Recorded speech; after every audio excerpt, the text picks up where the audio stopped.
This is an objective examination of the shoulder. For the purpose of the video, we're going to assess the left shoulder. If this was real life, we would be looking to compare the right to the left. So we're going to start in sitting. We're going to do a cervical spine screening, and we're looking at the position of the head and neck in sitting, looking for any forward head position. We're looking at the alignment of the head and neck and the curvature of the lower C spine. And in this position, we're going to look at active range. So I'm going to ask you to look up to the ceiling and bring your chin to your chest. Any problems with either of those two movements? Okay. We're looking for symmetry of movement on both sides.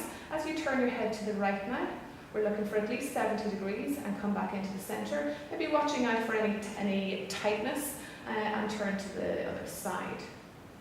And full range noted there. Come back into the middle. And as we side bend to one side, one ear to one shoulder, we might be observing some tightness. We might feel that tightness. Does that feel tight? So we're palpating and noting some tightness on those side neck muscles and go the other way.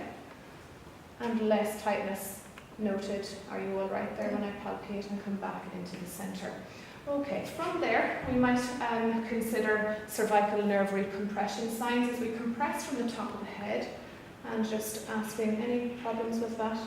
Nothing down the arm, no signs of any pins and needles, tingling or numbness? No, okay. All right, and from there we're looking at your dynamic kinetic chain next, and this has relevance in relation to general core stability. If there's weakness noted, may indicate some instability at the shoulder, particularly if the client is an athlete or a thrower.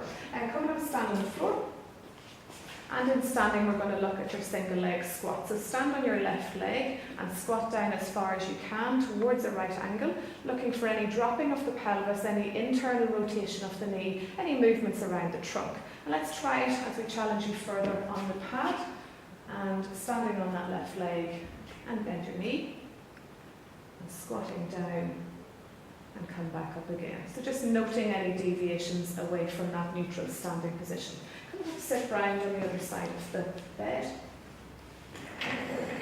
We're going to inspect and palpate from the front of the shoulder. So here we're looking at the pectoralis major from the front, and we're just noting any changes in symmetry.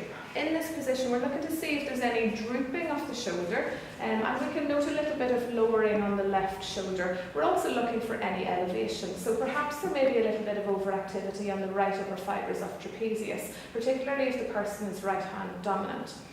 And then we're going to consider whether there's anything going on at the clavicle. So we're going to palpate the SC joint.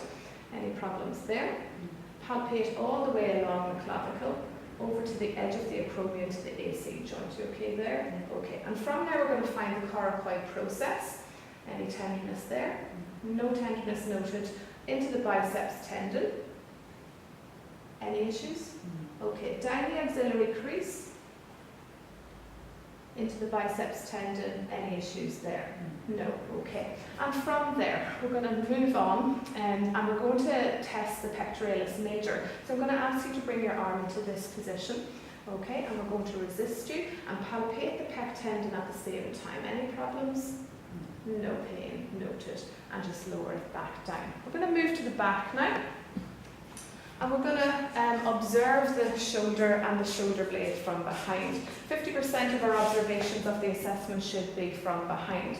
So we're looking to see the alignment and position of the shoulder and the shoulder blade.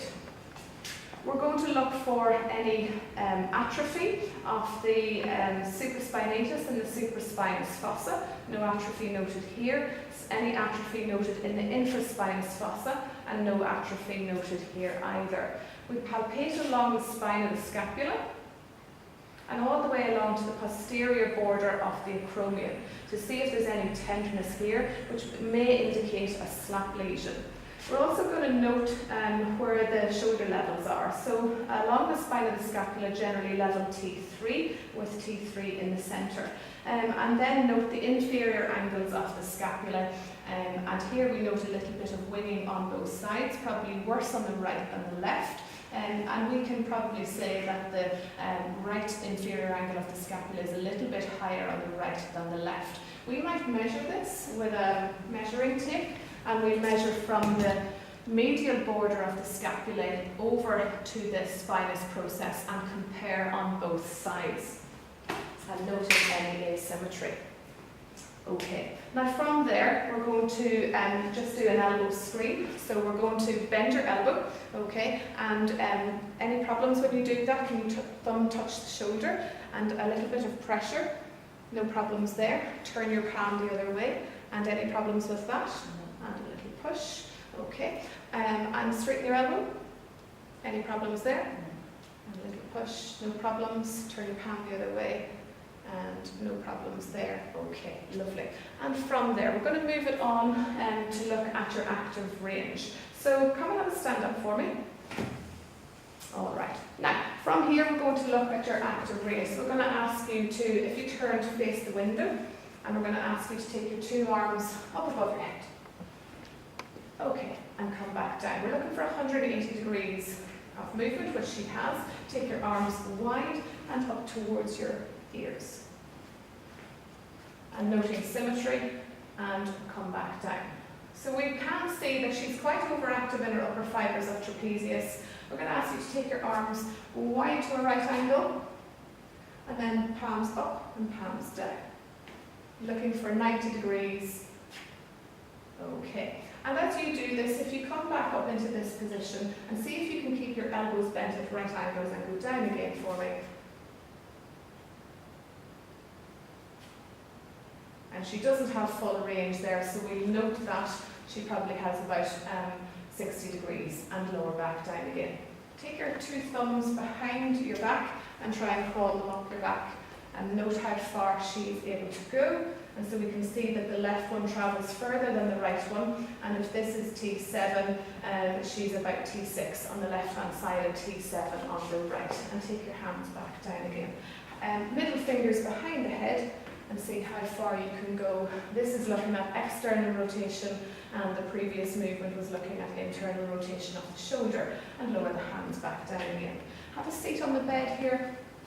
And now we're looking at pure glenohumeral movement with the scapula stabilised. So stabilising the scapula, we're looking to see how much true glenohumeral movement you have. And you have about 140 degrees shoulder elevation. And if we take the arm wide, 130 degrees, and come back down, and we're just going to externally rotate the shoulder. She has 80 degrees there, and she has 60 degrees there, and lower back down again. A little bit of clicking going on at the top of the AC joint. Okay, from there we're going to move on and look at your scapular control. So take a stand up for me, and we're going to ask you to bring your arms out to this position. And we're looking at any unusual or abnormal movements of the shoulder blade through different ranges of shoulder movement. So I'm going to ask you to elevate your shoulder blades. We're looking for any winging up or winging out, or any elevation. So we can see she has extra elevation of the right shoulder, and draw your shoulder blades down. And looking to see is there good timing on both sides, which there is. Then roll your shoulder blades forwards. Okay, and we can see there's more movement of protraction on the right than the left, and draw them back. Okay, and from there we're going to ask you to bring your arms wide. And same 4 movements. And we can see that the right shoulder blade is up, and shoulder blades up and down. Draw them down, and we can see she has slight difficulty drawing that shoulder blade down. There's a little bit of delay there, and we'll note that. Draw your shoulder blades forwards. Okay, so some elevation as she protracts, and draw them back. And so we can see that there's a little bit of dyskinesia on the right hand side, with overactivity of the right upper fibres of trapezius. Last one now, to bring your arms into full elevation, and same 4 movements if you can. So shoulder blades up, and we can see higher on the right, shoulder blades down, and shoulder blades forwards, and shoulder blades back. So in terms of looking at the left shoulder is normal, and we can see that there is a bit of dyskinesia on the right shoulder, and you can lower those arms down. Have a seat on the bed, please, and we're going to move into looking at the AC joint. So with the AC joint, we're going to palpate, and so we're going to press on that area. Any problems there? Okay, and we're going to distract the AC joint, and so we're going to draw down. looking for any AC joint separation. We're going to horizontally abduct. Any problems with that? No. So negative for all those tests. Moving into biceps testing. So we're going to palpate from the coracoid process onto the biceps tendon. Any issues there? Long head moving down to the axillary crease. Any problems there? No. 2 tests, we're going to do Yerkeson's test. So we're going to hold your hand in this position with your palm down. I want you to resist me as you turn your palm up. Turn your palm up. Any problems doing that movement? Okay, and we're going to try it with the elbow extended. And this is Speed's test with the palm down. And resist me now as you turn your palm upwards. Turn your palm upwards. Any problems doing that? So negative for biceps tendinopathy and lower back down. Now in relation to testing for slap lesions are superior, lateral, anterior, posterior tears of the labrum, and the labrum is a cartilaginous structure which deepens the surface area of the glenohumeral joint. We're going to do some specificity tests to show ruling out of slap lesions, 3 tests, Kuhn tests, and with these tests we're looking to see if any of them are positive. First one being take you into abduction, okay, and holding that position we'll apply an inferior pressure. Any problems with that? So that's negative. And from there we're going to do a sulcus test, so we're going to draw down inferiorly on the shoulder. Any issues there? Okay, and we're going to do a Yerkeson's, which we've already done, but we're going to do it in this position again. Turn your palm up, palm up.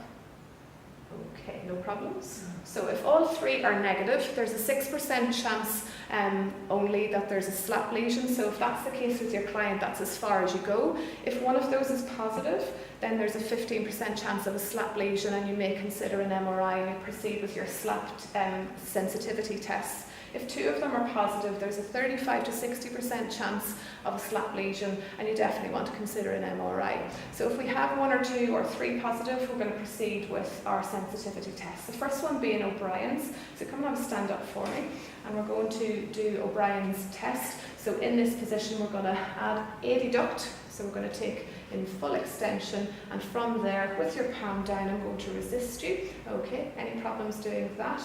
Moving into slap rehension test, in this position, if this were positive, nice extended elbow. So if that were positive, then you turn the palm up for slap rehension and see if this is negative. And if this is negative, that's a positive slap rehension test. Okay, and from there, we're going to get you into sitting.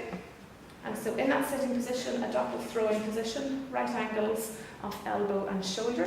And in this position, we're going to move through range, okay, and we're looking for any clicking or any apprehension or any pain. Any problems with that? No. Okay, so that's negative. In this same position, moving into Andrew's test, we're going to resist this throwing technique, so don't let me move you. Okay, any problems doing that? All right, so that's negative. And from that position, if you turn your palm towards you, these are 2 biceps tests by Kim. And so we're looking to add tension to the biceps tendon, which will pull on the slap lesion if there's a slap lesion present. Resist my force. Any problems with that? That's negative. And turn your palm the other way. And from there, if you resist my force, any problems with that? So negative for those 2 biceps provocation tests. Last test then, if you get onto your back. And in this position, we're going to stabilize the scapula. Okay, we're going to take you into the position of apprehension. Okay, and if we apply an inferior force, and if that were to alleviate your symptoms, then that would be a positive apprehension test. All okay with that? No issues. Okay, come and have a sit back round. Moving into impingement tests. Prior to moving into the impingement test, if 4 to 5 of those 7 sensitivity slap lesion tests were positive, you'd be pretty sure that you have a slap lesion. Okay, so as we move on to the impingement test, we're looking at specifically seeing if any of the rotator cuff tendons can be caught underneath the acromion. Okay, so if you come and have a stand up for me now, and we're looking at supraspinatus. So with supraspinatus, empty can test, don't let me move you. Okay, any problems on the left-hand side? No. If she were to fully drop down, this may indicate a rotator cuff tear. Bend your elbows and resist me as you do this movement. Okay, off you go. Any problems? Full strength, that's fine. Take them up into this position. This is for teres minor. Don't let me move you. Any issues? Okay, take your hand behind your back. This is the lift-off test. Take your hand away from your bottom and draw in against my force. This is for subscapularis impingement, no problems there, and that's all fine. Okay, from there, moving into instability, we're looking for any loosening around the joints. We can use the Beighton score for assessing any looseness. So we may look at your elbows to see if there's any recurvatum and score 1 for each. We may look to see if you can lift your thumb back towards your forearm and your negative there. We do it on both sides. We look at your MCP joints to see if they have 90 degrees, which they don't. And we look for recurvatum at the back of the knees, and we look for lumbar bend and see how far you can go. And scoring out of 9, and note that in relation to your patient. Have a seat there for a moment, and we move into the sulcus test, the first instability test. So we're simply drawing down inferiorly, and we're looking to see if there's any glenohumeral inferior translation. Small amount there noted. Okay, moving on to the load and shift, or otherwise known as the anterior-posterior draw test. So we're going to stabilise at the shoulder blade and draw the humerus forward and back, looking for anything in excess of 25% of glenohumeral translation anteriorly, posteriorly, and she is negative for that test. Apprehension test in sitting. We're going to take you into that throwing position once again, and from there we're going to check to see if she's any apprehension and apply posterior force. And just look at me there, you're happy enough? Yeah. No issues, no noted, issues. Okay. And we're coming down onto your back now, so come down onto your back, just going to lift the bed.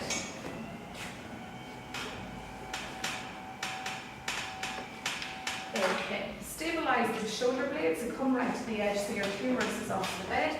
I'm going to stabilise the scapula here, and in this position we're going to take you out into abduction, back into that throwing position, bend the elbow at a right angle. Okay, so in this position we're going to do a crank test whereby we go through the whole of the range, and she's not quite happy with me going through all of the range, but I'm looking for loosening, clicking or apprehension. How are you there? Okay. So apart from being a little bit stiff, there's no clicking noted.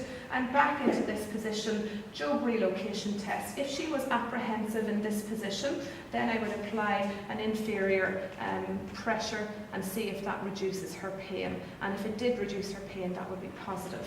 Bear in mind that some of the instability tests are repeated from previous testing. And that concludes the objective examination.